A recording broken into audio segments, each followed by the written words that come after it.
because we're following a lot of top stories this morning, but this one was big yesterday. President Trump firing Homeland Security Secretary Kristi Noem, making her the first cabinet secretary to leave the Trump administration's second term. Her ouster comes after 2 contentious days of testimony before Congress, where she faced scrutiny from lawmakers on both sides of the aisle.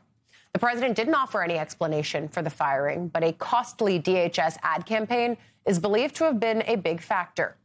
You'll remember Republican Senator John Kennedy of Louisiana actually pressed Noem about the roughly $220 million advertisement encouraging undocumented immigrants to self-deport. Watch.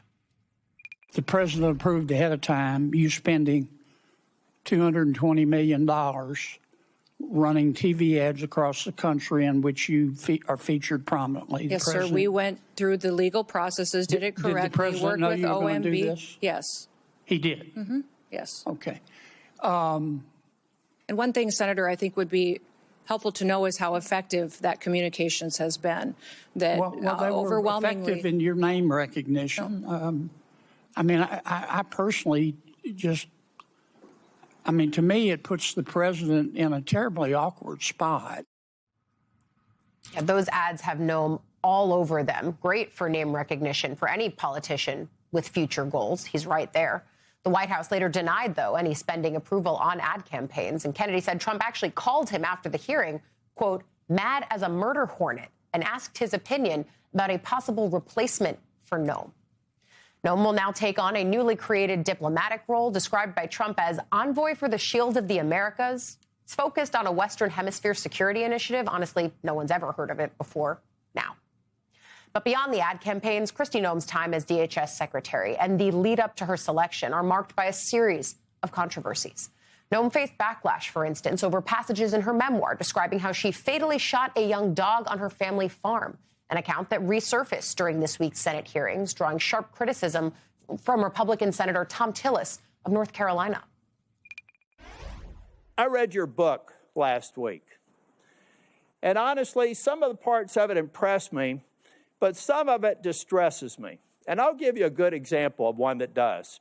The passage where you talk about killing a dog that was 14 months old. I train dogs, all right? And you are a farmer. You should know better. You should know that if you're going out to a hunting lodge and you're putting pheasants out and you're putting dogs out, you don't take a puppy out there. A 14-month-old dog is basically a teenager in dog years. You decided to kill that dog because you had not invested the appropriate time in training, and then you have the audacity to go into a book and say it's a leadership lesson about tough choices. Justice for Cricket. But she was also under scrutiny after the killings of Renee Good and Alex Preddy during ICE operations in Minneapolis. Noem publicly accused both of them of committing acts of domestic terrorism before investigations had even frankly started, let alone were complete. Those comments were roundly condemned. They were also completely baseless. Even more recently, Noem drew criticism for seeking to purchase a $70 million luxury jet for deportation flights. The aircraft featured a bedroom with a queen-sized bed, a kitchen, and 4 large flat-screen TVs. On one of the government jets, Noem reportedly had a missing blanket for Noem, leading aide Corey Lewandowski to fire the pilot because it wasn't with them when they left. A firing quickly was reversed after no one else was available to fly that plane. Oops. Meanwhile, President Trump has tapped Republican Senator Markwayne Mullin of Oklahoma to serve in Noem's stead. Mullin is a longtime Trump ally. He's been a vocal defender of the president's border policies. He's also a former MMA fighter and has drawn attention for his brash and at times combative style. During a congressional hearing in 2023, for example, he challenged the president of the Teamsters labor union to a physical fight after he criticized Mullin online. Yeah, that's real. Watch. Quit the tough guy act in these Senate hearings. You know where to find me. Any place, anytime, cowboy. Sir, this is a time, this is a place. If you want to run your mouth, we can be 2 consenting adults. We can finish it here. Okay, that's fine. Perfect. You want to do it now? I'd love to do it right now. Well, stand your butt up then. You stand your butt up. Oh, hold on. Oh, stop it. Is that your solution every poll? No, sit down. Sit down. Okay. You know, you're a United States Senator. Sit down. Actively. Oh, okay. Even years later, it's still honestly unbelievable. Mullin, though, is going to need to be confirmed by the Senate. That nomination is going to go through the Homeland Security Committee. The panel is chaired by Republican Senator Rand Paul of Kentucky. And this is important because Mullen recently called Rand Paul a freaking snake during remarks to voters in Tulsa. So they've already got some drama between them. Unclear how that's going to play out. I want to bring in national reporter covering immigration for the New York Times, Jasmine Ulloa. She's also author of a new book titled El Paso, 5 Families and 100 Years of Blood, Migration, Race, and Memory. Jasmine, congratulations on the book. We are going to get right into it in just a few moments. But I want to start with Secretary Noem's firing, the various things that might have gone into it. I mean, these were some tough days of testimony on Capitol Hill. There were a number of different pitfalls that I think she fell into. Talk a little bit about what your understanding is of what led us to this point where she's the first person fired from her post in the Trump cabinet. Yeah, I mean, so from what I'm hearing from folks, it's just she was bad at PR and she got fired for PR, not necessarily her approach to Trump's deportation campaign, which is still very much ongoing. And so I heard I've been hearing a lot of relief from members on both sides of the aisle, from immigration lawyers, from immigration advocates, but the concern remains about how she's going to proceed. This is still Stephen Miller's deportation agenda. How Senator Mullen is going to proceed in this quest, because she's leaving a department that is still very much under scrutiny. Even though she's gone, there are multiple lawsuits moving across the country challenging agents' actions and tactics. There are still a lot of questions about detention conditions. 32 people died under her tenure in 2025, and that was double the previous year. 9 have died so far this year. I think you bring up such an excellent point because it's a new face atop DHS, but the policies are really expected to be the same, right? I mean, can you talk about what the immigration landscape looks like right now and the ways that Mullen most certainly is going to do what you're talking about, which is continue to carry that torch, which is fueled by Stephen Miller and his policies? Right. So I was actually speaking with state lawmakers in his home state just last night, and many of them expressed that they hope that he brings a certain sense of integrity or returns integrity to this agency. But at the same time, they said, that he doesn't really have experience in immigration policy or that kind of track record. He, unlike Senator Langford, who's, the other senator from Oklahoma, who worked on bipartisan immigration legislation in 2024, only to see it sunk by President Trump.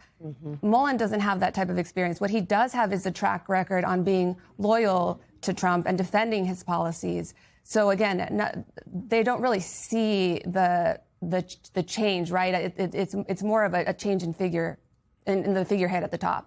Yeah, I think you're exactly right with your read on the situation. Plus, I think the other thing that Mullen brings is he is often someone on Capitol Hill that the administration calls when they're having trouble moving votes or talking behind the scenes. He understands the way that things move on Capitol Hill, having been in the House for many years, now understanding the Senate. And so I do think that he's a central figure that has Hill ties that the administration is going to try to use going forward.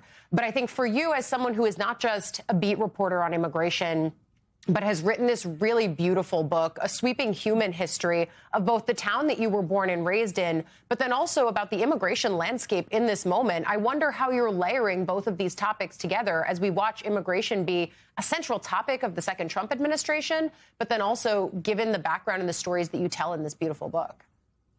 Yeah, so I traced the lives of 5 families who crossed through this West Texas city over 100 years. And what I was really trying to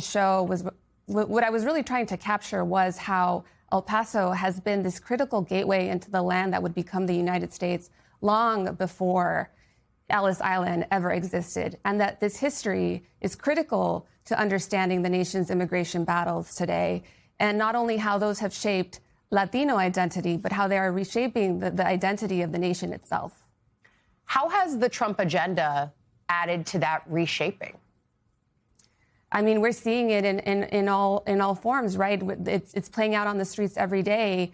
Agents are making decisions about who gets. Essentially, they're essentially making decisions about who gets to call themselves an American. I was just in Minneapolis, and the direct line to my hometown was literal, right? Many of the immigrants who were being captured who were being detained on the streets were then being sent to El Paso.